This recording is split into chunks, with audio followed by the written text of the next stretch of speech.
So let's use, I don't know if Oscar Wilde is our paragon of morality, but yet some of his lines are good, and he uses the line, he says that in modern times, it's not that with people, there's a higher rate of literacy or a lower rate of illiteracy, it's only that illiterate people know how to read. And in his cynical tone, he uses lines like, it's an age where people may know the price of everything but the value of nothing. Or you read more and more about less and less. It captures a very interesting, I would say, paradox, if not worse, dissonance, a very profound dissonance in our lives. You can have everything and have nothing. What do I mean by that? You can have all the wealth in the world, have everything that one would wish for, but lack self-respect, self-confidence, self-esteem. What type of life do you have? You can have intelligence, brilliance. You can be brilliant. You can be emotionally sensitive. You can have a warm soul. And yet, if you're lacking dignity, what kind of life do you live? So you could say, one second, I have everything. But here's the key thing. Having things and being something is very different. We often, in this life of this world of acquisition, especially in a fast food age and instant gratification, we replace, or we think we can replace, self-worth with net worth. If we acquire more, if I have more than someone near me has, my neighbor and so on, it makes me better. And people actually believe that. But in truth, it has absolutely no impact. You look at a material universe and you can acquire everything in this material world, including, I don't just mean materialism, financial and objects and so on, but even intelligence and emotions. But if you don't have inner dignity, an inner sense of respect for yourself, self-confidence, that you can take on challenges, all that is a gilded cage. You have all the gold and silver in the world, and may numb you and it may protect you, but it can't protect you from yourself. You still will be nagged and will gnaw at you the lack of confidence that you have internally. Now, I'm not suggesting you can't have both together, but never think that one replaces the other. There are 4 personality types, archetypes, that define us all. Check out the description below, a course on the Kabbalah of the 4 elements. There's an interesting, a fascinating statement, a cryptic statement in the book called the Sefer Yetzirah. It's considered to be the first Kabbalistic mystical work, attributed to actually Abraham. Some say there's an earlier work called Raziel HaMalach, attributed to Adam. But the consensus is that Sefer Yetzirah is the earliest work. And there's a statement there where he talks about the cosmic order and the evolution of how existence came to be, from higher states of consciousness to this material state of consciousness, from a higher state of unity, as I mentioned, to a state of fragmentation and distinction and ultimately division, which will lead to divisiveness. And says there the following: Esa spheres bli ma. There are 10 spheres without substance. Bli ma. Eser v'loi tesha, 10 and not 9. Eser v'loi achad asar, 10 but not 11. I actually wrote an article right after 9/11, which happened here in New York and the United States. The attack of 9/11 is literally those words: 10 but not 9, 10 but not 11. Talking about this theme. You can look it up at our site, meaningfullife.com. So, when you say the word 10 but not 9, what is that saying? It's saying that 10 is the full picture, the full spectrum of a healthy psyche. And 9 is not. So what are the 10 and what is the 9? What's the missing one? We'll focus on that. Not 10 but not 11. That's another discussion. So in the mystical scheme of things, the mystical map, the DNA of existence, talks about the main building blocks that define all of existence. Just like you have in physics elements, and then you have molecules, and you have atoms and subatomic particles, which is a structure, it's a map. So we also have, and the human being, we have the DNA, and they're mapping the human genome. There's also a spiritual genome, the spiritual building blocks, and they're called spheres. In Hebrew, sphirot. Spheres, not necessarily the English word spheres as being like circles or sporadic objects, but spheres in the context of 10 types of energies, 10 building blocks. If any of you are familiar with my book on this Omer counting, which deals with 7 of the 10, 7 of the 10 are emotional. I'll spell them out. Love, its antithesis or counter force and balance is discipline. So if love is the flow, then discipline is the focus. If love is the gas, discipline is the brakes, and you need both in any healthy structure. Then comes Tiferet, which is compassion. Netzach, fortitude, ambition, determination. Hoid, humility, yielding. Yesod, bonding, foundation. And finally, the 10th. What's the 10th? Malchut. Malchut means kingship, but I'll define it in human terms as dignity. The top 3, I counted 7, the top 3 are the intellectual faculties. And we're talking here about the conscious faculties, not the superconscious. The conscious faculties, what are the 3 intellectuals? Chachma, Bina, Dat, which is the 3-step process in any cognitive process, and that is, first there's a spark of an idea, a resonating kernel that begins the process of the intellect becoming a state of a conscious spark. Then comes Bina, which is understanding, fleshing it out, developing it into a full-bodied comprehension. And then comes Das, is sensing and saying, I got it. That's it. It's that the conclusion of a idea where it's not just an abstract idea detached, but you feel it within, it resonates internally, it's internalized. Sometimes compared to Chachma and Bina, the first 2 are sometimes compared to father and mother, and Das is compared to their union. That's why in Torah, sexuality is referred to as V'yoda, Das, because Das is connection. Das isn't just the father's seed and the woman's egg. It's not just the kernel of an idea or the comprehension. It's when it becomes a conception of a newborn idea that is fully integrated and internalized in the womb and begins to give birth to what will come, the emotions that follow, which are considered to be like the children. So there you have the 10 steps, the 10 building blocks. So 3 are intellect, 7 are emotional. Now what happens if you have brilliant Chachma, brilliant Bina, Das, you're a great conceiver of ideas, a great developer of ideas, even though usually one person doesn't have strengths in both areas completely. You have the Das, your Bar Das, a mature understanding of something in a very internalized and seasoned way. And you have love, and you have discipline, you have compassion, and you have determination, and you have humility, and yielding, and you have bonding. Sounds like a perfect human being. But if you don't have dignity, if you don't have the sense of malchut, sense of majesty, that I have value, and not in an arrogant way, that you are worthy of respect and worthy of honor because God put you here, then you're lacking everything. You have everything, but you have nothing. You have a great tool chest. Imagine a person has excellent tool chest, has the best tool chest in the world, has all the instruments, but doesn't know what to do with them, or doesn't have the confidence to know what to do with them. And another person may not have such a sophisticated tool chest and arsenal, but they have confidence in what they need in life, and they can take a little and change the world. So dignity is this thing which is very difficult to really capture in words. How do you define dignity? Love is definable. It may have its mystique, but it's something that you can see. I feel about dignity. And how do you gain dignity when you don't feel it? Now the truth is, it's our birthright. Everybody has natural malchus.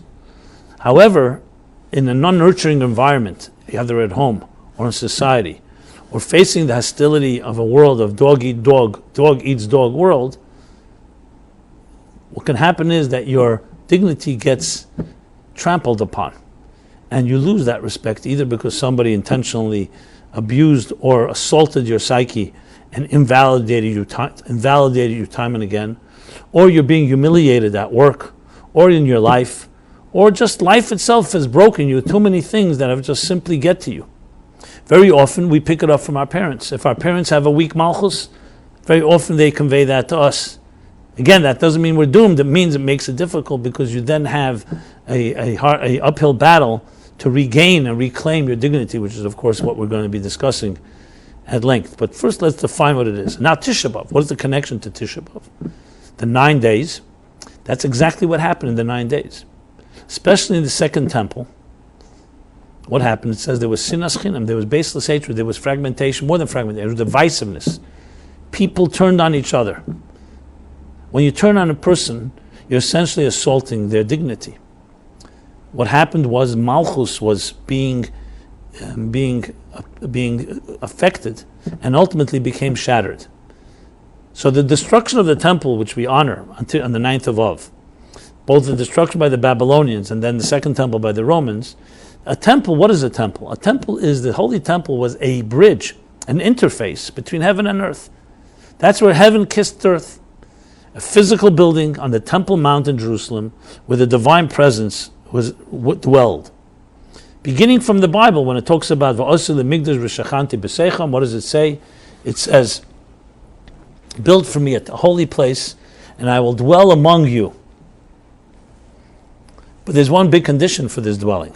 You have to be a keli, you have to be a container. So Barchenu Avinu Kolanu Kecha, there's a statement, God blesses us when we're one. An analogy given by some of the Hasidic masters is, there's no greater joy that when a father, a parent, sees his or her children united. And there's no greater pain than when a parent sees their children fighting. Because then, how can a parent look and be present when their children are fighting among each other? So the temple's destruction wasn't just some punishment. It was cause and effect. You can't be together, you can't be brothers and sisters and love each other and be one. How can my blessing dwell among you? How can I dwell in a house divided? Obviously God can do anything he wishes, but it wouldn't work. So essentially divisiveness, the opposite of what I said before, tikkun, repairing and connecting the shards and connecting the shattered containers, created another shattering, the shattering of the temple, which symbolizes the shattering of Malchus. In Kabbalistic terms, the destruction of the temple is the destruction of Malchus. But when I say destruction, it does not mean complete, utter destruction. It means we still have the foundations are there, we still have the core spark, but the main structure was destroyed. And we have the remnant called the Western Wall. If you ever take a tour beneath the wall, you see the foundations in the ground, and we know this ground is sacred, we don't walk in it, and we wait for the day when the third temple will be rebuilt. And as many say, it will just have to be rebuilt only because it's already ready, but it only has to, the gates have to shut him, the gates have to be put up. So the bottom line is it was not completely destroyed, but it was destroyed enough for us to have to go into an exile. What is exile at the end of the day? Exile is displacement. Yet another form of disconnection. Displacement. You feel displaced. You feel out of place. You feel like you don't belong. You're a stranger. And that's what we are in this material world. The soul is like a stranger in the material world. Material world that focuses on its own narcissistic, selfish needs, the animal soul, and all that comes with it. For the soul, this is a very painful place to be, because it's everything antithetical to what spiritual unity and divine pleasure is all about. However, the purpose of existence is for the soul to come to this earth with all its fragmentation and rebuild, repair the shattered psyche, repair the ruptures, the fractures of the malchus, of the dignity of existence. So dignity is really, of all the 10 spheres, dignity is the one that symbolizes most what makes us human. Intelligence is a tremendous and powerful instrument. Emotions and love can change worlds. But without dignity, you don't have the impetus. You don't have the drive. You don't have the sense of confidence to take on life. It's like saying, what do I need all this intelligence for? How many times have I heard this from people? What do I need all this brains and all my emotions if I can't have just a moment of peace within? I can't have confidence. I'm afraid of myself. I'm afraid of others. So dignity is where the greatest damage is done, but it's also the place that we have to focus on rebuilding. So what is Tisha B'Av? 10 minus 1. You may have everything, but you don't have the one Malchus dignity ingredient. And the repair of that is the work that we need to do, to fill that one, to return the one into the 9. And it's interesting, 1 is also Echad. Shema Yisrael, Hashem Elokeinu, Hashem Echad. The most famous of liturgies, Echad, oneness. Oneness is exactly that. It's taking and finding the integral unity, the unified field theory, that oneness that connects everything else. So you can have, as I said, intelligence, you can have the entire circle, but you need to have the hub, the center. That's what creates the real balance. Now that's the work we have cut out for ourselves. So how, especially in our times, when we live in such, I would say, free times, with technology freeing us even more, prosperity unprecedented. And I understand people complain about their finances and so on, but on a collective level, there's never been such prosperity in the world, in the United States, in most of the people in most of the people in the Western world. Tremendous amount of prosperity and ease of life, standard of living, the comforts that we have available to us, with unimaginable years ago, 100 years ago, 200 years ago. And yet, when it comes to the issue of dignity, when it comes to self-value, self-respect, as I said, net worth may be there, but self-worth, that may be unparalleled lack, and unparalleled void and vacuum, which just amplifies the Tisha B'Av experience even more so than in previous generations. There are times when people are in a state where they, poverty or oppression, so of course that's a painful state, but they may have had internal dignity. When you have all that you need, food-wise, luxury-wise, the food's available to us. We don't eat just water and bread. Does anybody that you know eat water and bread? Does anyone live a life of such austerity? And yet, internally, we're hungering.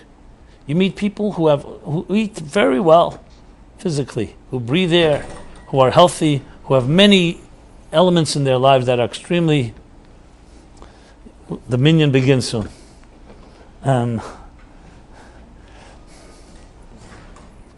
You have people who eat very well, but you meet them, they're starving for love, they're starving for acknowledgement, they're starving for respect, and that is the ultimate Tisha B'Av tragedy. The loneliness, the lack, the abuse, the assault on the human dignity of our lives. So it's interesting, we live in a world, as I said, where I don't know if anybody knows someone that just eats bread and water. But there was a time where our ancestors just ate bread and water, and they were extremely healthy psychologically. Today, everyone eats more than that. That's just an example. We have all other types of luxuries and all other types of benefits, and yet you find a level of misery and a level of lack of self-value unprecedented. I cannot speak for millions of people, but you meet people, very few people you meet that do not suffer somewhere from some type of feeling that they've been invalidated, they've been stepped upon, they've been disrespected, and people get used to it. At some point, your threshold gets lower and lower because you begin to tolerate more and more, and it becomes expected. As much as, and I don't want to sound like a Marxist, as much as we may not like Marxist ideas, Karl Marx's ideas, but one thing he points out in his scathing critique of capitalism is the alienation that capitalism creates. The alienation that it creates, which is essentially the way he puts it. I think I mentioned once a number of times here. I had to deliver a paper at Cambridge University. They had an event which was called Affluence and Religion. And they had different speakers speak about the bridge. I was given the topic of money and spirituality. And so I did my research. I read my Marx, I read Adam Smith, and I read all the thinkers and the evolution of economic thought, which is very much connected to sociology and psychology and so on. Because at the end of the day, economics is about understanding human nature, how markets work, how people work, how people buy, how people sell, how people emotionally react to different market forces, etc. So when you read Karl Marx in his original papers, later it became a little more packaged, but in his original writings, there's a thing called the Paris manuscripts, I think of 1840 or something like that, where you see him in his original writing before he met Fred Engel, and before he was, as I said, he had his benefactors, his capitalist benefactors in London, who was supporting his work in criticizing capitalism, mind you, which is, of course, one of the ironies. But talking about, everything has a positive side to it. His critique of capitalism essentially is that it destroys the spirit of the human being.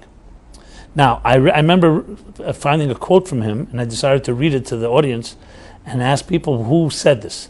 Now I've given it away already, but I read the quote. The quote said like this: that he wrote in German, of course. So German is similar, has a lot of Yiddish words, or you can say Yiddish has a lot of German words, however you want to put it. But he writes there that in the capitalistic system, what you have is an alienation on many levels. First of all, there's an alienation between boss and worker. The boss it's not an equal relationship. He writes your check, pays your salary, and you have to be subjugated to him. If he is going to be unfair to you, you don't have many rights. And you have to remember that capitalism was affected by Marx and socialist thought, so there was no concept of labor unions and workers' compensation and a lot of things that we have today, which are really socialist ideas that seeped in. Hardcore capitalism was not as gentle as it is today, if you can call it gentle. So he writes that first alienation is between worker and boss. Okay. Second is worker and worker, because people compete to climb the ladder. As a matter of fact, best friends can become enemies because the boss wants to play them one against another, and for them to climb, whoever's more successful will get the better raise, will get a promotion. Then there's the alienation between a person and the product they're creating, because with industrialization, it's not like you're working in the field and you see the fruit of your labor, the potatoes, the rice, the produce that comes through your efforts. You're producing products that you don't even need. You're producing products mass that are being used by others, so you don't even have a connection to the product that you're creating. It's all about the money that it produces, the capital it produces for the boss, and he shares enough to keep you happy, so you should continue producing for him. And then finally he writes the alienation between you and yourself. Because when you're at work, you're not at home, and when you're at home, you're not at work. Your most comfortable place is when you're at home, with your family, with yourself. And here, the workplace is not your home. It's a hostile environment.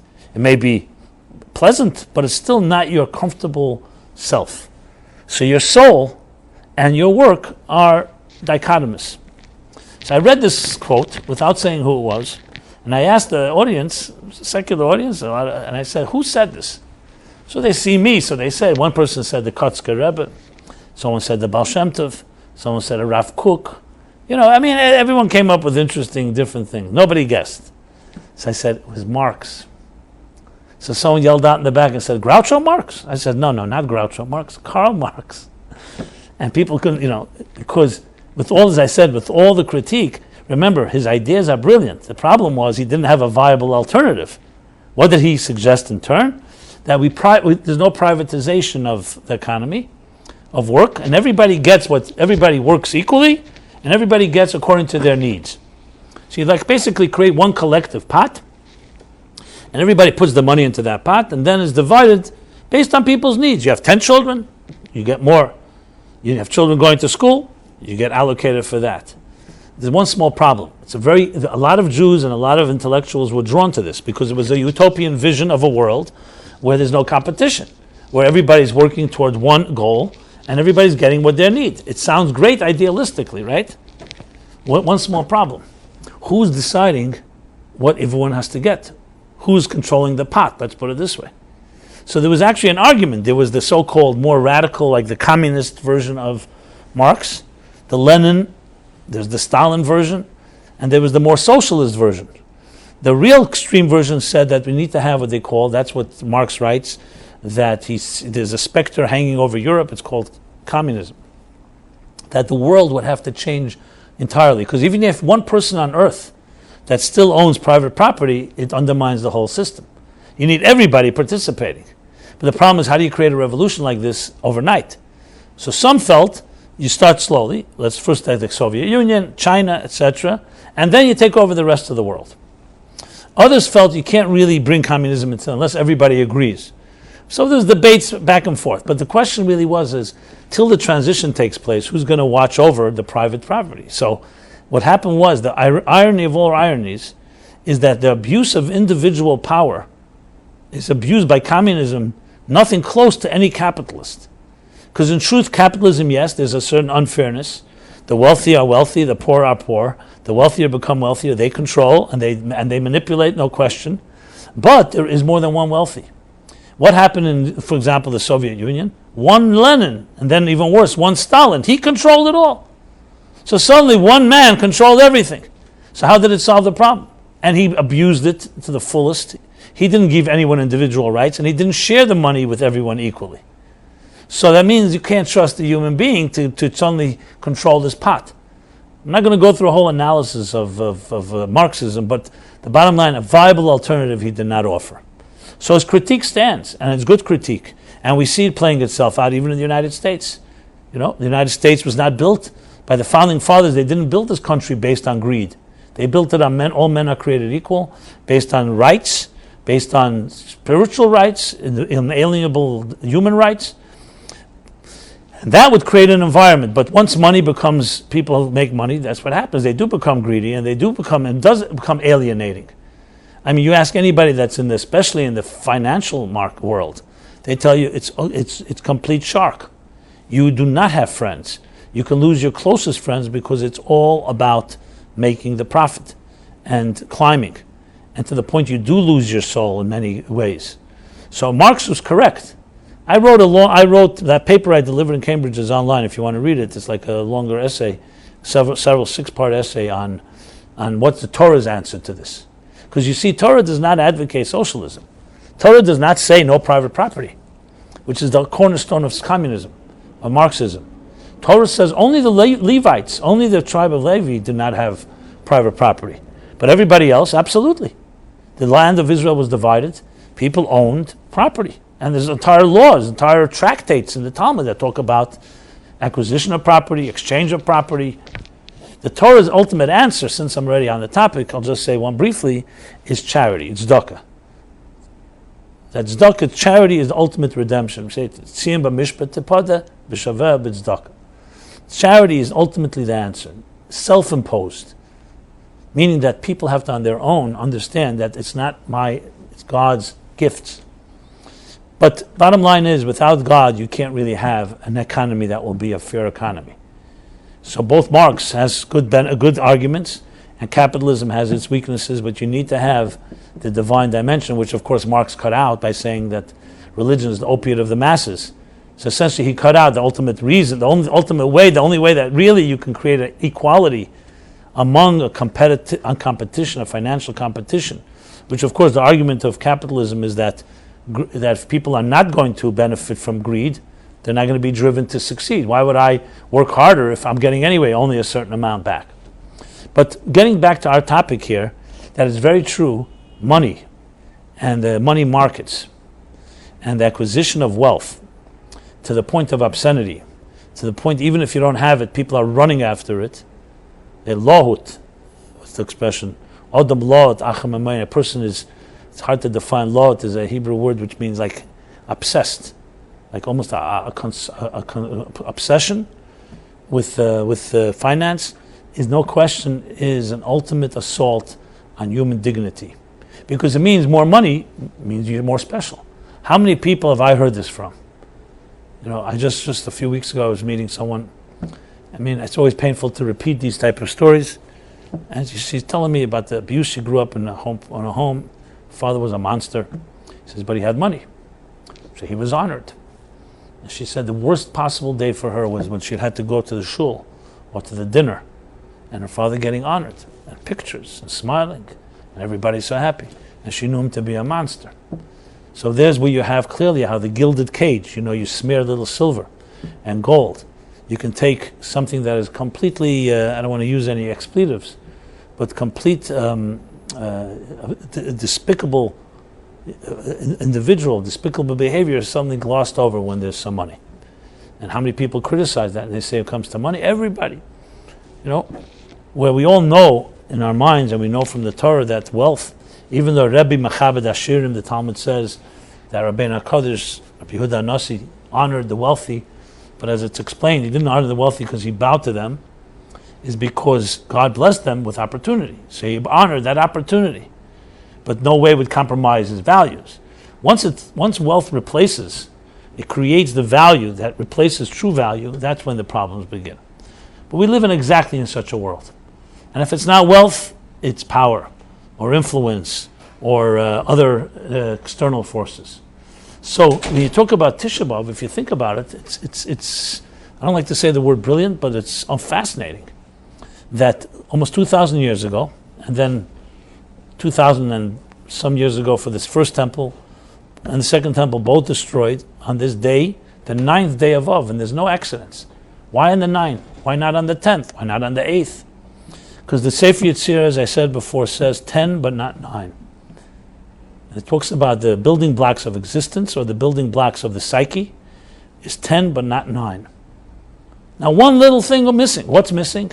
You can have all the intellectual qualities and virtues, Chachma Bina Das, which is wisdom, understanding, and knowledge, or sometimes the conception, comprehension, and internalization.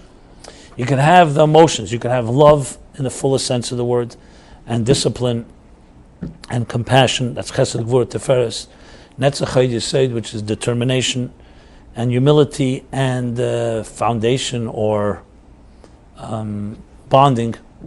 But if you're missing Malchus, dignity, so it's like having the most sophisticated arsenal and army, the most sophisticated tool chest.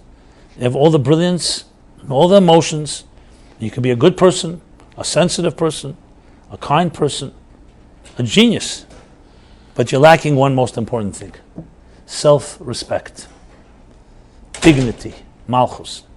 You're lacking honor. And what do you have then? You really have nothing. What do you need? A tool chest with all the tools when you don't know how to really use them, you don't have the confidence to use them properly.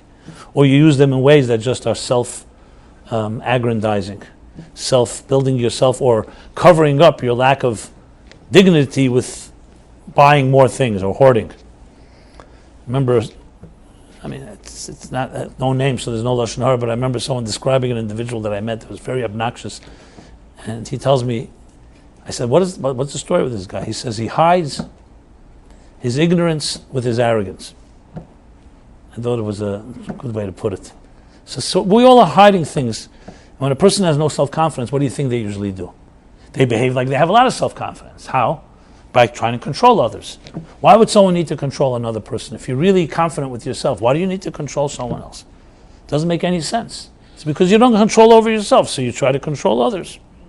I know it's always packaged in nice ways. I really care about the person, I have high standards, and I really want to impose it on someone else. But the need for control is a need for compensating for lack of inner control and inner dignity. It's a given. You can rest assured it's almost the case. There may be some exceptions. So what's happening here, so that's exactly what the Sefer Yetzirah says. 10 but not 9. Why does it have to say that? 10? 10 is a complete number, the complete structure. Misper HaShalom is called 10 as the mathematicians know. 10. Long before the metric system where they developed everything in the numbers of 10, units of 10, you have a sefer for Amunas V'Deis from the Rasag, and there's a sefer called the Milas HaYigoyin from the Rambam, where they talk about numbers, and they say number 10 is the complete number, which you see in Judaism. 10 commandments, 10 utterances, Asara Mamoris, 10 faculties, 10 spheres. The number 10 is the complete number. And there's reasons why. They explain how 10 is the complete. It's 3 times 3 plus the 10th dimension. So why is the Sefer says 10 but not 9? Because it's saying if you don't have the Malchus, you have Tisha B'Av. How could God rest on this earth? The temple was a beautiful temple. If you read the description of the temple, especially the second temple was even more beautiful than the first. And you see from even the Bible, you had to use the best materials. and gold, silver, and copper. And everything was created in a very perfect way. You know that in the temple, nothing was extra. There was no such thing as extra piece of gold. Everything was used perfectly because it was considered to be exactly what's necessary. Because that's what perfection is. Not more, not less. To the point, just as an aside, you usually see in synagogues the tablets, the Ten Commandments are engraved on 2 tablets. So most tablets, what does the image look like? They're round on top, right, and square on the bottom. Based on the Talmud, Baba Basra, it's clearly wrong, because it says there that the luchas oichelas es ha'aron, which means because in the temple nothing was extra space, since the ark for sure was square or a rectangle, but basically was a was a box without rounded spaces. So if the tablets would be round, that would mean there'd be extra space inside the Aron.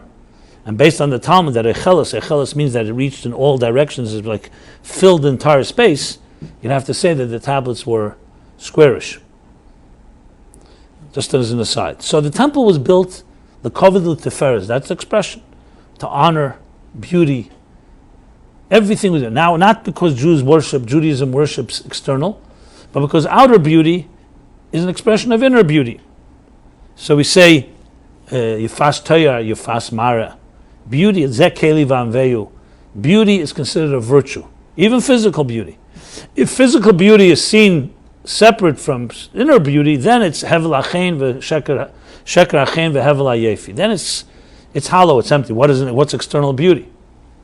But external beauty, that is an expression of internal, is absolutely. That's why it's considered Yifas Mara when you say the imaz, the matriarchs were beautiful, both in the shape of their faces, the look of their faces. That's a quality. And then you say do a mitzvah, you have to do it beautiful. A beautiful mezuzah, a beautiful Shabbos table, a beautiful Sefer Torah, a beautiful tefillin. I think it creates hadar. You take a beautiful fruit, citron for esrog on Sukkos. So you have all this beauty, then suddenly Nebuchadnezzar and the Babylonians, and then 490 years later, the Titus and the Romans go into this temple, they desecrate it, they destroy it, and the Jews are exiled. How is that possible? As I said before, it's not possible for only one reason. Because what's the beauty of this temple worth, God said, if you, my children, can't get along with each other? Sinas chinam. If you can't communicate with it, what do I need a beautiful home? How many people have I heard from grew up in unbelievable mansions and homes? They said it was loveless. It was lifeless. I came to our home. It had everything. We had everything we needed. But there was except one thing, no love. Nobody was there. I never saw my mother. I never saw my father. So what do I need this big mansion for? That's an example. A temple that became soulless because if the people can't get along, what God says, what's my point of resting among you? You have all the 9 beautiful faculties, but you're missing Malchus. And that's Tisha B'Av. So the 9 is not just some incidental day. It absolutely focuses 9, missing the 10th. It's missing Malchus. It has everything. The temple had everything, but one thing, I need people. God cannot rest in a place, dwell among us if we're not at peace with each other. That's the rule. That's how it is. So then began this long displacement called Golus, exile, with a purpose. It's not a purpose to punish. It's a purpose to repair. Now figure it out. There's a beautiful, this Shabbos, which is this year's Tisha B'Av, and we don't fast because of Shabbos until Saturday night and Sunday. But it's also Shabbos Chazon. Shabbos Chazon refers to the vision of Isaiah. Yeshayahu Hanavi, the vision that he had about the destruction, which we read in the Haftarah of this week. Now, Shabbos Chazon is always read the Shabbos before Tisha B'Av, or on Tisha B'Av like it is this year. So that's Chazon. That's Yeshaya. That's why we call it Shabbos Chazon. Comes Lev Yitzchak Barditchever, and he has seemingly a contradictory take on it. Obviously, it can't be contradictory, but when he says, he says, What's Chazon? Chazon refers to every Jew is shown a vision on this Shabbos, is shown the third temple from a distance. And is told that it's in your hands to rebuild it. And he gives an analogy. He says that God is the father. A king, in the great love of his child, decides to give his child a gift. And what's the gift? A beautifully embroidered garment. Like a kshenis pasim, like Jacob gave Yosef. He doesn't say that, I'm just adding that. Okay, beautiful. And the child, of course, receives the gift, puts on the garment, and in a little time, 410 years, the garment is playing around and the garment gets torn, ripped. So God then goes, the father goes and gives him even a better garment. He has weaved for him even a nicer and more beautiful garment. And again, the child in his immaturity spoils and destroys the garment. So this time the father says, this is what I believe Yitzchak Baditchever's Moshel analogy. This time the father says, I'm going to weave for you even a better and a more beautiful garment, but this time I'm not giving it to you. I will show it to you once a year, on the Shabbos before Tisha B'Av, or on Shabbos of Tisha B'Av. And when you'll see it, and you will yearn and aspire to have it, and you'll earn your way and pay your dues and not take it for granted like a spoiled child, but pay your dues and earn it, then I will give it to you, and then I know for sure it will never be destroyed again. That's Rabbi Yitzchak Baditchever's analogy. It's cited by Rabbi Hillel Parasher, who was one of the big Chabad Chassidim. And it's not surprising that Rabbi Yitzchak Baditchever would see the positive side to Chazon. Yeshaya saw destruction, and Rabbi Yitzchak Baditchever saw construction. Because that's how he generally interprets things. For example, where it says in Eicha, is it Eicha? Am Kovid Oven, a nation that is heavy with sin. So Rabbi Yitzchak Baditchever comes and interprets a nation for whose sin is heavy and difficult to do. And it's understood, especially when you study Hasidic thought, that this isn't a play of words. It's the deeper interpretation that you can read the same verse. On the surface level, you read a negative, but those with deeper eyes can read a positive, which is the common thing. You see people sometimes, you see children, teenagers who may be acting out or rebelling. So many people would see it as a negative, and someone with deeper eyes and more sensitivity can say, this person has certain strength. Let's figure out how to use that child's rebellion for a positive way. So it's not a question of two different approaches. It's not a question of a contradiction. It's just a question of how you see things. Now, this is not just a Hasidic, nice, cute idea.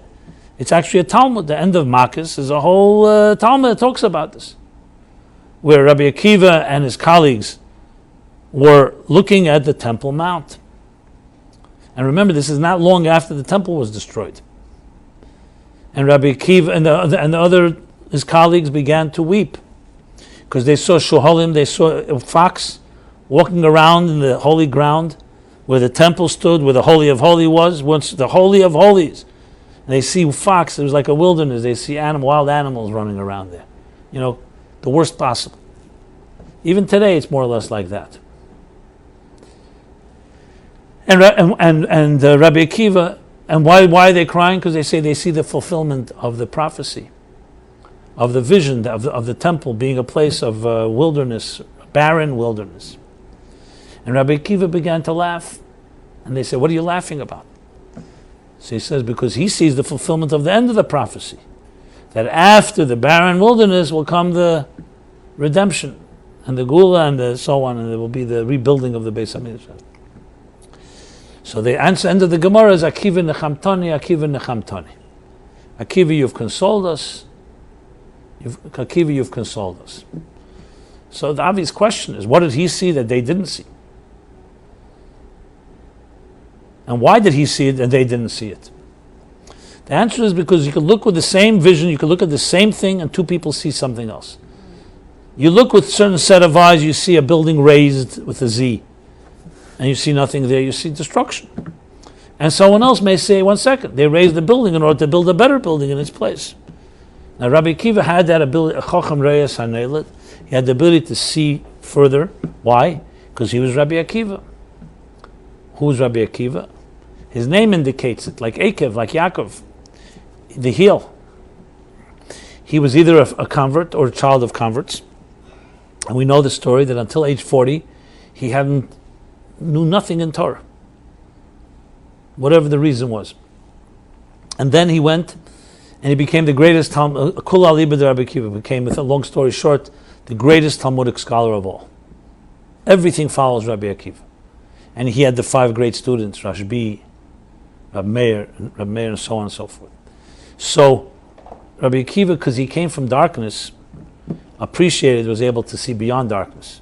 Those that didn't experience darkness, thank God, don't see always the light within the darkness. And you see this inconsistently. Rabbi Akiva has the capacity to see in that fashion. There are more examples. It's not for right now. I'll give one more example. There's an argument between Rabbi Shmuel and Rabbi Akiva, which is a very seemingly semantic argument that doesn't make any sense ostensibly. They say that when the Jews stood at Sinai, so they were given positive commandments and negative commandments, right? So what did the Jews respond? When the Eibishter said, Kabed es avicha, it's a positive. So they said, Hein, yes. Okay, everyone agrees, that's obvious. He said, yes, they agree, they accept. But what did they say when Hashem said, Lo signev? Or the other lawyers, do not do. What did they say there? So Rabbi Shmuel says they said no. Rabbi Akiva said they also said yes. Not yes, they'll do it. Yes, they won't do it. Rabbi Shmuel said they said no, we won't do it. Rabbi Akiva said yes, we won't do it. So what's the difference? What's the argument? Al hein hein, val lav hein, or lav lav. What does it mean?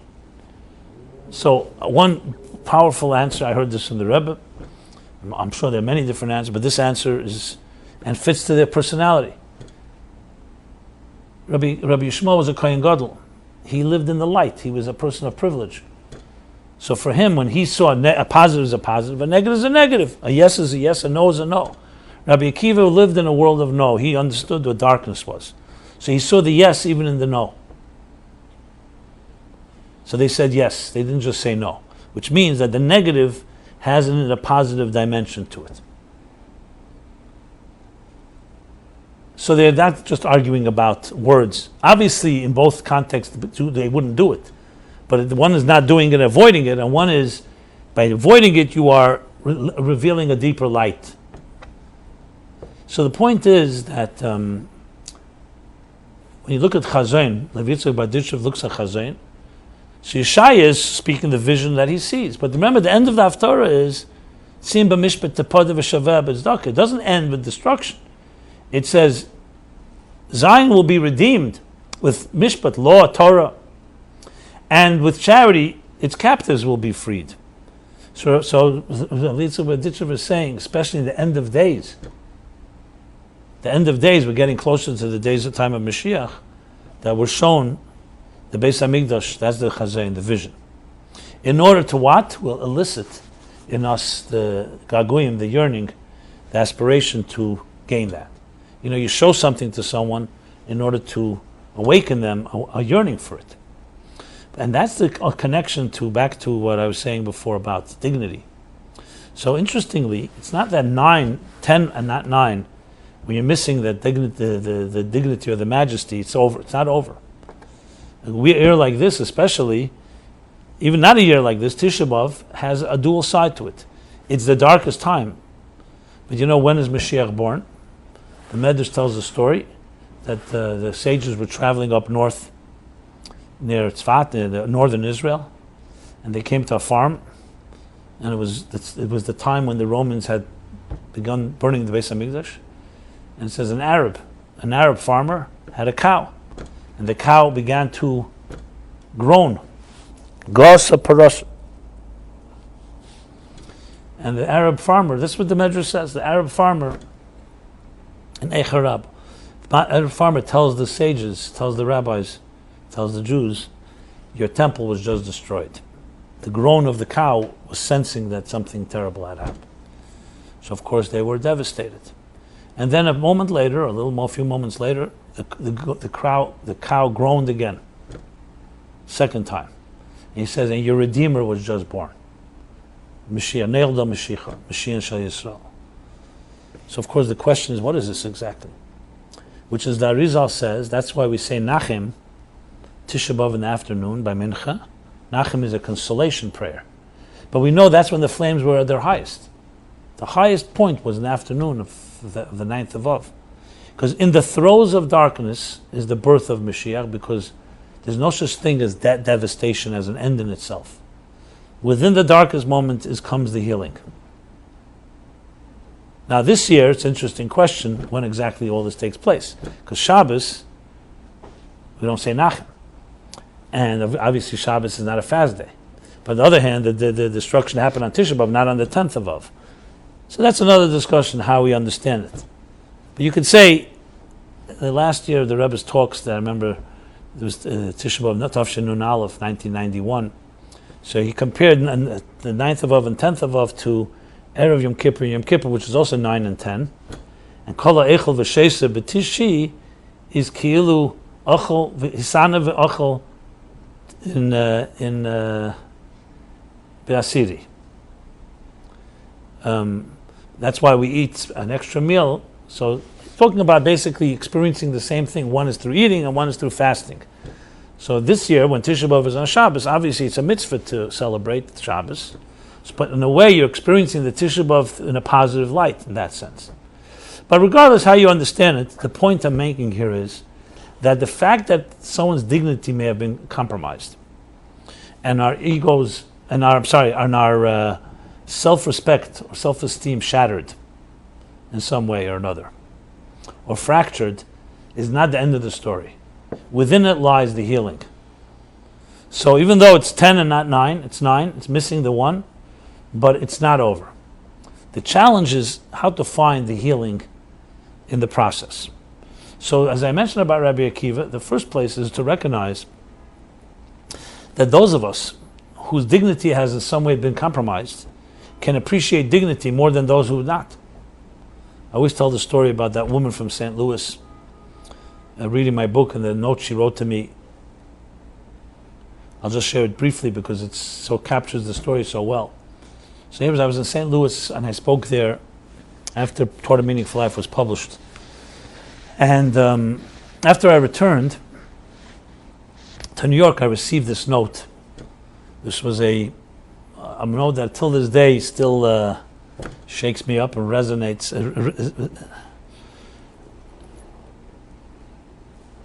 One of these defining moments. So she wrote to me that I was in the audience when you spoke. I wanted to come over to speak to you, but I decided easier for me to write to you. And she writes that she's a 47-year-old executive living in St. Louis, works at a very prominent firm, is very successful, has made a lot of money. By all accounts, she's a success story. She said, but beneath the veneer lies a woman in shreds. See, my soul was murdered when I was a young child in the home, the abusive home I grew up in, where I endured physical, emotional, sexual, psychological abuse. And my soul was murdered. And life has been hell ever since. I have absolutely no self-worth. I feel constantly as someone that's like worthless and worse than worthless. I've tried all types of therapy. Nothing's really worked. Relationships are a mess. I don't trust. No one trusts me. I'm always testing people. Intimacy is a mess. So I've long given up hope.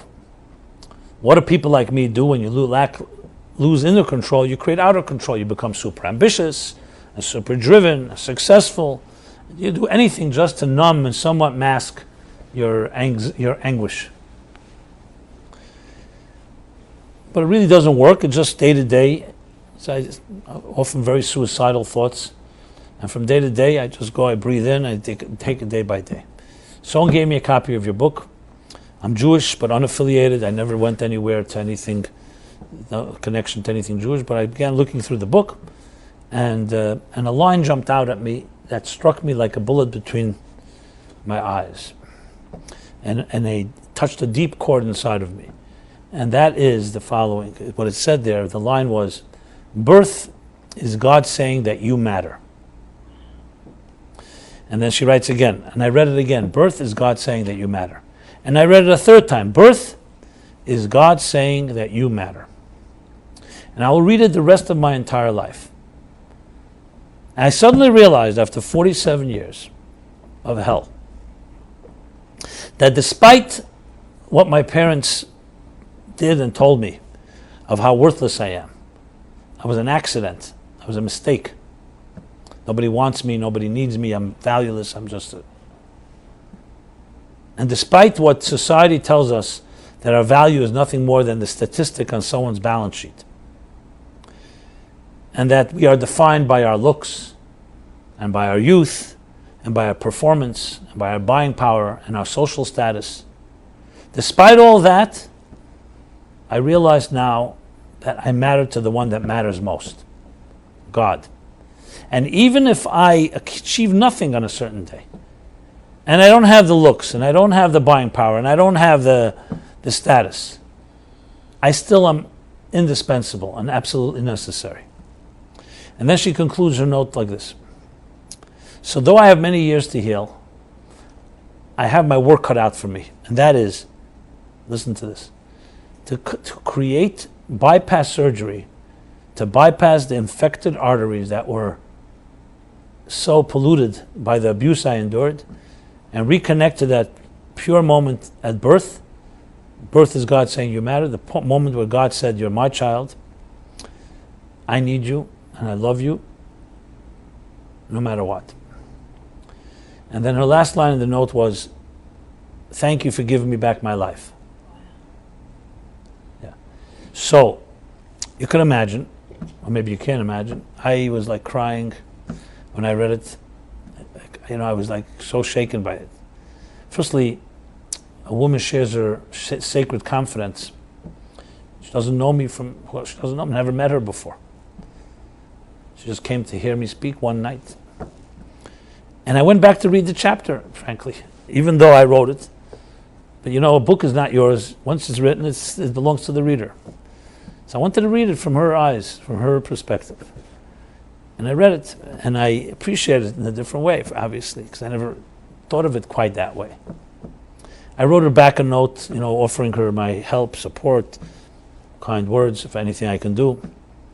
I can't tell you how much I was taken by this, by what she wrote. And I asked her permission to tell the story. She gave me permission, obviously. She asked me not to say her name, and not because she said, I'm sure there are people who want to contact me that think they can help me, or they're going to offer, or they have similar stories.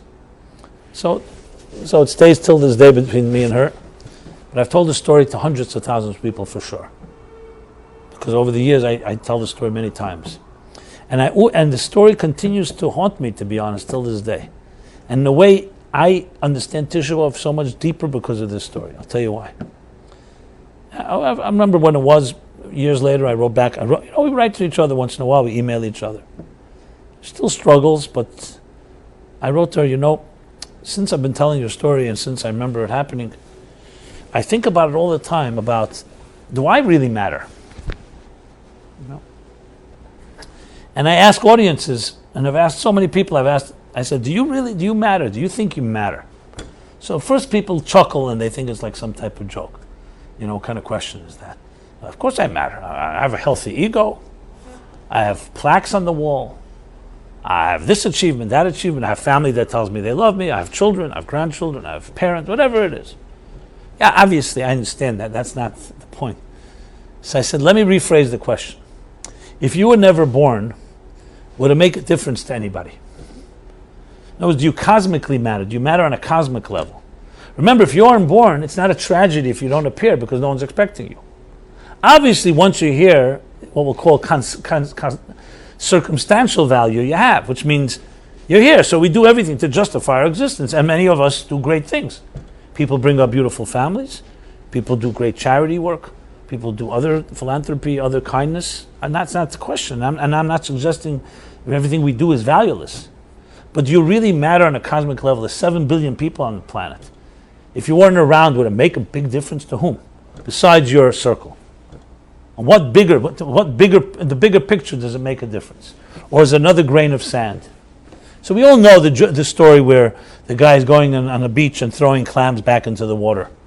And someone says, what are you doing? He says, I'm saving the clam. He says, you know how many there are? There are millions. He says, but it matters to this one. So we all understand, like the Mishnah says, you save one person, you save a universe. That's not the question here. We understand life is that way. But on a true level, do you really matter on that way? And I can tell you, people become uneasy when you push them that way. Do I really? Many people say, I don't really know if I matter on that level. You know, if I wasn't around, would it really change? Everyone would have managed, you know. They say the joke about the guy who thought he was the most important person in the universe, that when he was buried in Har HaZeisim on the Mount of Olives. So it says here, Pa Nitman, Mishu Shachashav Sha'elam I Efsher Litkayim Biladei. Here lies a person who thought that the world can't exist without him. You know, I mean, it's a cynical joke. Maybe it's a little morbid, but the point is that when you start thinking of it this way, that's a bigger question. Look, I'm the oldest of 5 children, so you know, the oldest usually a little spoiled, as you could ask my siblings. And often siblings have to go to therapy because of you. You never have to go because of them, because you're the oldest.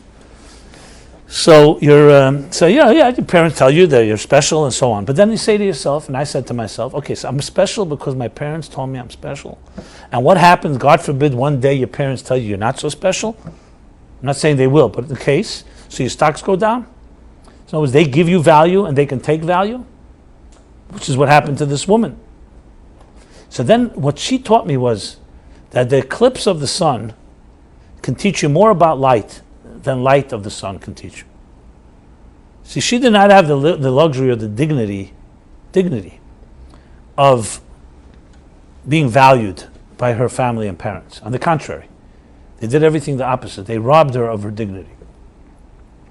But because of the fact that she had nothing, so she came to realize the only truth there is, that you only really matter because God put you here. Now, I don't envy her, and I'm not suggesting that I wish on her and on everyone you never have to come through a darkness like that. But her darkness taught her a truth that most of us will never come to in our lives. Like Rabbi Akiva's truth. You could only go through the fire to come to such a truth. And that birth is God saying, you matter, that you matter. And if you think about it, in the Torah, the first statement about the human being is what? It's interesting. It doesn't say a person who's going to do mitzvahs. It doesn't say a person of intelligence, a person of emotions. It says something completely mystical, actually. Nasa Adam b'tzalmeinu k'dmusenu. Nivra Adam nivra b'tzelem Elokim. That the human being is created in the divine image. However you explain that, divine image, a piece of God, a picture of God. Now we know God doesn't have an image, as Abraham Joshua Heschel used to challenge the students and say, where's the only place in the Torah where God defies the cardinal sin? It says, don't build anything, any graven images, don't build anything in divine image. And God himself built something in his image called the human being. Okay, so you got to wrap your head around what that means exactly. Okay, we have Bchira Reitzelitis here. We can worship ourselves. Hein haya adam ka'achad memenu. That's what it says. That's what the Torah says, that he had to expel Adam and Eve from the garden, because if not, they would have thought that they are godly. Okay, but the point is that that's how the description of the human being, and if you think about it, is the single most powerful statement and the single least focused statement in our yeshiva system, and that is that you have dignity, you are godly. The founding fathers understood that statement, and they created a whole institution called the United States of America with a Declaration of Independence, a Constitution based on that verse, that all human beings are created equal, and because of their divine, because the Creator has endowed them with inalienable rights. The first country, the first government in history that acknowledged and turned into an institution, a biblical statement. You could trace it; it's taken straight from those verses. They understood the power of that, because that's the only thing that really gives a person absolute rights. If I'm the one that gives you rights, I could take away your rights. That was their whole point, that not King George of England and no king anywhere, you don't control our lives. Monarchs and rulers in the church ruled for centuries, and they came to realize, no, all human beings have equal rights. Now, we take it for granted today, but this is not, 400 years ago, this was non-existent on the planet. The only ones that worshipped this idea or valued this idea were Jews. For Jews, it was always, even a criminal hanging was not allowed to hang overnight because it's divine image. What do you mean? He's a criminal. He's a person who deserved to be killed. Yeah, he was killed for his sins. The sins caused, but don't ever think that his dignity should be abused because of that. Dignity, malchus. So this woman, to me, captures both the story of Tisha B'Av and its redemption. The story of Tisha B'Av, she's a living Tisha B'Av, a person whose dignity was stripped from her. She's brilliant, rich, everything, all the qualities, but she's missing the thing that was most important, self-esteem. She didn't value herself. She was even suicidal, as I mentioned. But in that darkness, she discovered the truth. And I feel honored that I was part of that journey. Not that I did anything, to be honest, I wrote it. But she discovered the truth, and the truth that only someone in such darkness can discover. That real value, real dignity does not come from people, and does not come from money, and does not come from all the 9 spheres. It comes from God, Malchus. Les lo megarmo klum. Malchus has nothing of its own, like the moon. The sun is very bright. The sun is a powerful engine, powerful fuel. The moon, nothing of its own, but it has more than the sun has. It has everything because it ends up getting dignity. So the moon gets wounded, but the moon also gets repaired. The Zohar is a fascinating Zohar, where on the pasuk that a kohen should not be a Baal Mum. A kohen cannot serve if he's handicapped. And the Zohar asks the question, well, why? And why is someone handicapped in the first place? So he says the interesting thing that those born in the second half of the month, when the moon is wounded, Pagam alavana, also have a Pagam. So they basically participate, they suffer together with the moon, except through if they pray, and they can make sure they won't be one handicap. So it's not that the Kohanim are second class, they are a reflection of the wound of the moon. That's what the Zohar says in Emer. There's a whole discourse from the Alter Rebbe on it, a very fascinating discussion on the topic. So some people suffer in our lives, not because they suffer. Actually, it's not in Emer, it's in Vayeshev. My mistake, Vayeshev, because it comes after why Yaakov had to suffer. Bikish Yaakov Leishav B'Shal, because there's some tzaddikim that are bound with the destiny of the world. Just like Moses had to stay in the Midbar, and other tzaddikim, even though they may not have sin, but they carry the wound of the generation. It says it about Mashiach too. So the moon's wound is also its salvation. The Zohar continues. That's why they will celebrate more than anyone. As the moon gets renewed, they too will get renewed. The point I want to make here is that Tisha B'Av it's after the fact now. We all have a dignity that in some way has been compromised. But not ever think that it's over with that. We have the ability, through sometimes the lack of something, to appreciate more what real dignity is. So unfortunately, or I would say unfortunately, some people who can live in their comfort zone and delude themselves that they have everything, even though they may not have that inner confidence, and they cover it up by the possessions they have, by the money that they have.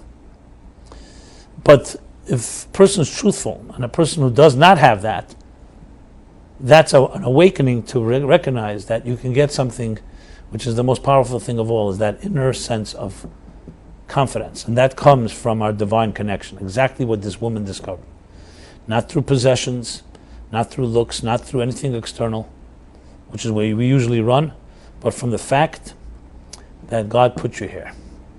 So there's an interesting expression. It says, the God, so-called, he calmed his anger, not calmed. He released his anger on the Eitzim and Avon. The anger, which of course God doesn't get angry. Angry is a form of detachment because the Jews had baseless hatred, sinas chinam. So it says that he released his anger on the wood and on the stones. Instead of killing the people, he let the Beis HaMikdash be destroyed. And it's seen actually as a sign of love. It's like when things get so bad, so you think you could take it out on the people that were the ones that did it. So now he took it out on the building. What does that mean exactly? So I'll just use a psychological or even a medical example. I've used it a number of times, hypothermia. So you see, the human body is a fascinating and unbelievable power. Its immunity system is like miraculous. That when a body goes into, let's say, is attacked, a child falls in the God forbid, under the ice, cold water, or there's an accident. So the body goes into a new set of emotions to preserve itself. Shock, for example, is one of the ways the body shuts down more external resources in order to preserve the vital organs. Hypothermia is a state which for many years people thought was death. But the body completely shuts down, even the heart stops beating, therefore you think it's death. But it's really the body going into almost a numb-like state in order to save. So the body will do things, which is the reason that blood rushes, for example, where there's an infection, because the body is doing everything to save life. So a lot of the things that we see as being negatives are actually positives to save life. Now obviously it's a positive response to a negative situation. For example, what is an infection really? An infection is a bacteria or a germ that entered the body, and the white blood cells are going to attack it. As a result, into an infection. Pus, it's like a battle. So really, the infection is an outgrowth of healing, not the cause of the problem. It's coming to solve. That's how we figure out that there's an infection, through antibodies. You see the white blood cells gathering somewhere, you know there's something going on there. So in that sense, if you think of it that way, so hypothermia, is that a positive or negative? So under the circumstances, it saves people's lives. Psychologically, this is also true. I mentioned it a number of times, that you have sometimes people who've endured very serious abuse will have out-of-body experiences because they can't tolerate the fact that it happens, so they literally separate from themselves. This is a proven phenomenon. I don't mean physically separate, it means psychologically they almost create dual personality. So you have the idea that sometimes to save something you have to shut everything down. So in a sense, when God released the anger on the Eitzim Avon was saying basically, there's no point to have this building anymore because I can't rest among you as long as you are not connected with each other. It's like a body that's broken down and the organs are fighting with each other. So, but I will release this energy, this negative energy on the building, so you can have the time that you'll need to heal and rebuild, and then I'll give you back the Beis HaMikdash HaShlishi, the third temple. So when you think of these things on that deeper level, you come to realize that's exactly the story. When I read the Marx papers, I came to realize, we do live in a world of capitalism, and there is an alienation. But that doesn't mean we can't do anything about it. Our job is to introduce the divine, the birth is God saying you matter, into an existence that is temporary and that deceives and seduces us into thinking that it's powerful. So it's actually a great challenge.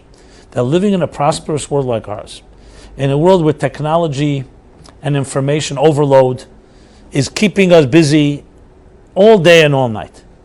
And if you can overcome that by saying, I'm going to introduce dignity into a world that is stripping us of dignity, then you're really achieving something. So I find it a personal pleasure to sometimes go on Facebook Live or YouTube or whatever it is, go right into the belly of the beast, a world that is, if you look what's on there, is like all kinds of nonsense, and try to share a message how technology is destroying us, using technology to share the message that technology is not going to save your life. I like that concept. It's like that you cut down the tree with the tree. The handle of the axe comes from the tree that it cuts down. So you need to sometimes cut. You need to go the antibodies, the homeopathy. You use the negative against itself. Now, I'm not suggesting technology is negative nor anything in this world. It's all neutral. But that's the world in which we live. So if we can take a world like ours, where dignity has been where there's 10 9, but not 10. You have Tisha B'Av, not just once a year, but the dignity is basically has been stripped from many of us, or to some extent, and reintroduce it. This is the ultimate achievement of our time. To take the 9 and to bring back the 10. To take the 9 and introduce that number 1, 9 plus 1. So that's where we are today. And actually Tisha B'Av this year, so the fast is on the 10th. So I guess that's the hint to that on the 10th day of the month, we have the power to introduce the missing one, the missing ingredient. And then a few days later, we're told in that Mishnah that there were no great holidays by the Israel, Yom Tov Yisrael, like the 15th of Av and Yom Kippur, which everybody hears that the first time they say, what? Yom Kippur is the holiest day of the year. Tu B'Av and Chamish B'Av, most people don't even know it exists. Not Passover, it's also on the 15th of the month. Not Purim, not Sukkot, Chamish B'Av. So the Talmud struggles with it. There's 6, 7, 8 reasons that they try to figure out what is Chamish B'Av. And if you look at the Talmud, it doesn't answer the question, it just makes things even more complicated. They find all kinds of things, that there was the Korban Eitzim, and that there was the time when the Jews died and stopped dying. And there was, at the end, finally, Yom Tabar Magel is the day when the the nights begin to get longer in Israel, and therefore they destroy the axe, because they can't bring, when the sun is at full strength, it dries out the wood, so it's the proper wood in the Beis HaMikdash. When the sun is not shining as much, so the wood can get wet, and therefore there's worms, etc. I mean, can you imagine, these are the reasons given. They're all powerful reasons. But what's the underlying reason, really? So if you think about it, all the reasons connect to unity, actually. Unity. So the Arizal, in the Kisra Arizal, he says, the reason is because the descent of Malchus, the abuse of Malchus, of the 10th, of the moon, he says, Malchus Yarda Ploi Ploim, meaning the Malchus, the moon, was so damaged in the destruction. So that's why the full moon, when it's healed that month, in direct proportion, you read the Tzarech Aliyah, that's how great is its elevation. That's how great is its elevation. So Pesach doesn't come after such a destruction. Sukkot doesn't come after such a destruction. It's 15th of Av. That's why it's the greatest Yontif. And then you could find and say that's the deeper reason behind all the reasons that the Talmud says. So we have both sides to it. We have the destruction of dignity and the restoration of dignity. But a restoration that always has to be stronger than what was there before. Because if we only get back, Zov and Tagir Ikra, a businessman is not someone that lost $100 and made $100. A businessman has to make a profit.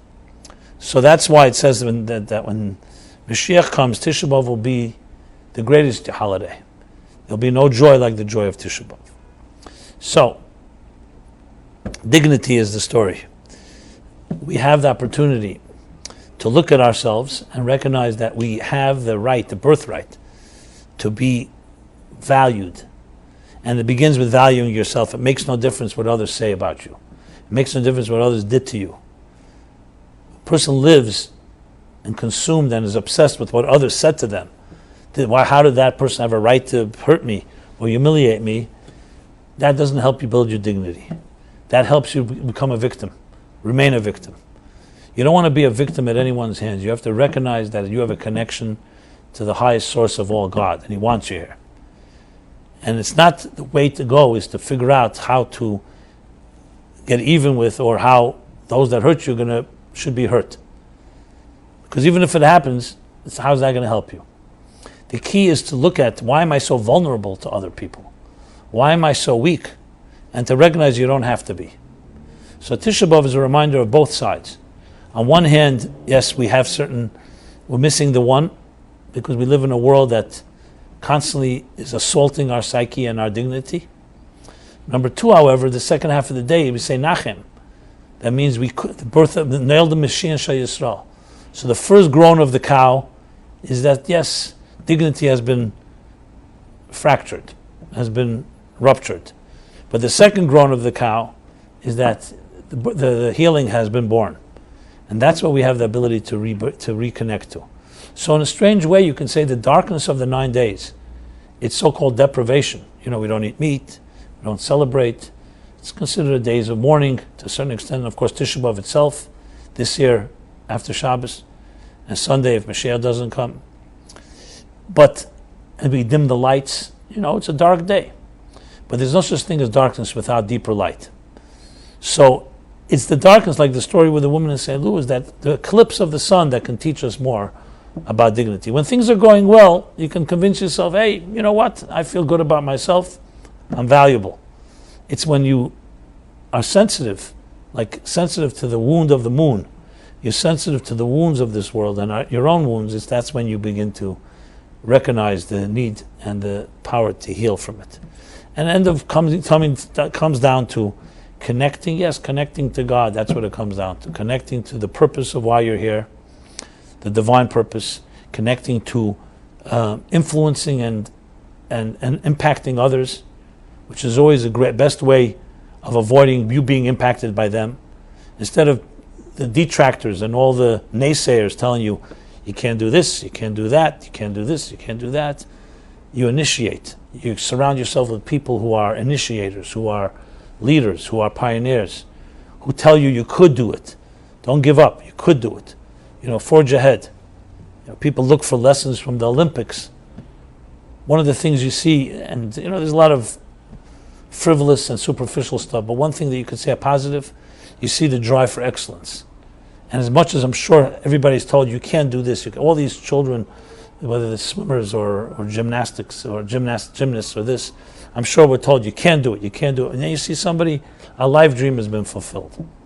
Okay, fine, it may not be changing the world for the better, but it's a lesson. It's a lesson that do not listen to the ones that say no. Al yevish mepnei hamaligim. Don't be embarrassed. Don't be by those that mock. So may this 9 turn into 10. May we find our dignity, and everyone have a blessed Yohavchi Yom Emelu, Sasan L'Simcha L'Moedim Tevim. May these days be transformed to holidays, joy and celebration, and may we be honored and merit finally the coming of the Mashiach and the third temple, which is waiting for our little move, and like the Rambam says, one act can tip the whole scale and bring the dignity back to us and back to the entire world. Thank you.